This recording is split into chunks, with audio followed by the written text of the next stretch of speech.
La constance est un des secrets de la réussite. Oui, oui. Et pourtant, on n'en parle jamais. Alors, dans cette courte vidéo, je vais vous dévoiler 6 clés pour déployer votre constance.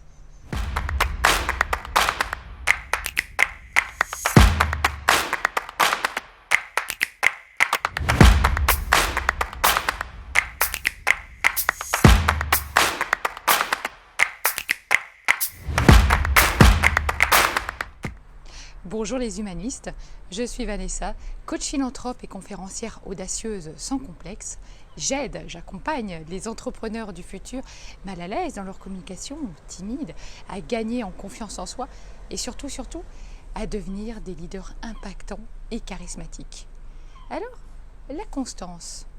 On va en parler dans quelques instants, mais juste avant, eh bien, si vous n'êtes pas encore abonné à ma chaîne YouTube, eh bien, c'est le moment. Je vous invite à vous abonner en cliquant sur le lien en bas à droite de la vidéo. Ça me permet de rester en contact avec vous, de vous envoyer des vidéos chaque semaine. Première clé alors. La constance est un processus. Suivez un processus.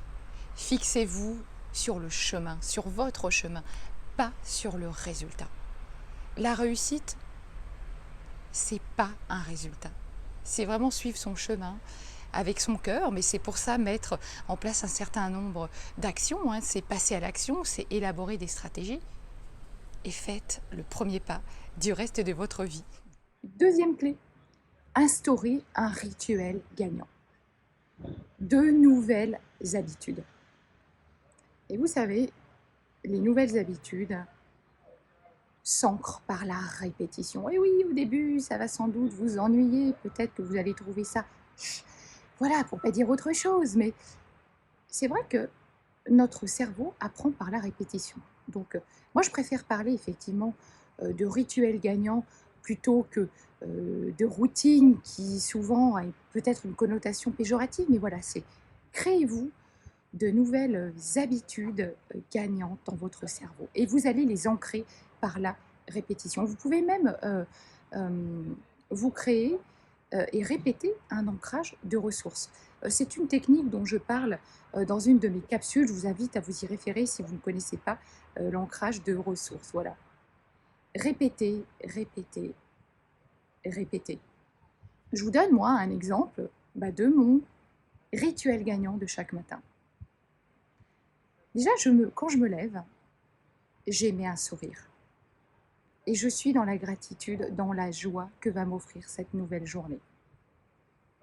Si j'ai des pensées négatives qui viennent, je les recadre instantanément. Même chose, au début, ça peut vous paraître pas si simple. Ce n'est pas si simple, mais vous allez voir, c'est à force de le faire, eh bien ça va venir tout seul. Puis ensuite, je vais boire un grand bol d'eau chaude, c'est ce qu'on appelle le bol tibétain. Ensuite, je vais soit courir, soit marcher. En fait, j'alterne un jour sur deux. Voilà. Quand je reviens, je prends une bonne douche. Voilà. Je suis aussi toujours dans l'intention que voilà, cette douche soit régénératrice. Puis ensuite, je fais 20 minutes de méditation. Après ça, le fait d'avoir médité, il y a souvent pas mal d'idées qui ressortent voilà, sur ce qui s'est passé dans cette méditation. Donc, je vais écrire. Et puis, je vais écrire aussi, du coup, sur ma vision, sur mes objectifs, sur ce que je veux voir évoluer dans ma vie, ou continuer, ou voilà. Je vais écrire ma vision. Pour vous, ça peut être autre chose, mais voilà. Écrivez sur ce que vous avez vécu, sur ce que vous ressentez, sur ce que vous avez envie d'atteindre, votre vision, vos objectifs. Et d'ailleurs, par la suite, vous pouvez visualiser comme si c'était déjà arrivé. Puis, je termine par 10-15 minutes de lecture. Voilà mon rituel gagnant. Et vous, quel est le vôtre? Écrivez-le moi en commentaire. Troisième clé. Tout simplement, écrivez vos journées types. Prenez vraiment le temps de l'écrire, de le détailler. Ça va vous permettre de séquencer ensuite et de voir ce qu'il y a à changer, à ajuster. Ah ça, non, finalement, je pourrais le faire autrement. Ça, finalement, ça n'a aucun intérêt. Ah ça, par contre, je devrais peut-être le multiplier. Vos journées, séquencez-les et vérifiez ce qu'il y a à changer. Mais surtout, passez à l'action et changez-le. La quatrième clé, je n'en parle jamais assez, la politique des petits pas ou des petites actions. Des ambitions modestes au départ, pour être sûr de gagner et pour se donner confiance.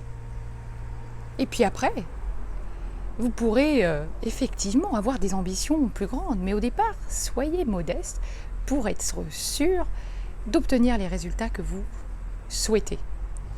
Petit engagement, grand résultat. Cinquième clé. Et si vous vous mettiez à pratiquer une activité qui vous plaise bien sûr, mais dont l'apprentissage sera si long, mais bien que vous ne vous préoccuperez absolument pas du résultat, juste dans le plaisir, dans le bonheur qu'il vous procure. Ça, c'est juste top. Essayez et vous m'en direz des nouvelles. Sixième clé, apprends à découper tes domaines de vie. Apprenez à découper vos domaines de vie. On veut toujours tout faire en même temps. Je vous invite à prendre une feuille, à dessiner un camembert et à aller répertorier vos domaines de vie, le personnel, le professionnel, le domaine familial, le couple et le social. Et de voir, par quel domaine de vie vous souhaitez commencer en premier, sur lequel vraiment vous souhaitez progresser. Vous investissez à fond sur celui-là et puis après vous pouvez passer à un autre. Et puis j'oubliais peut-être, à mon avis, une septième clé, mais en fait, je dirais la plus importante de toutes. La patience. La patience est le maître mot de la constance. Avec la patience, vous arriverez à tout dans votre vie et je peux vous dire que c'est le plus gros vecteur de réussite qui soit. Voilà mes chers humanistes, cette vidéo est maintenant terminée. Si vous l'avez aimée, comme d'habitude, un pouce vers le haut, partagez-la, écrivez-moi un commentaire, j'adore vous lire, c'est toujours super sympa pour moi. Et moi je vous dis à très vite pour une prochaine capsule. À bientôt.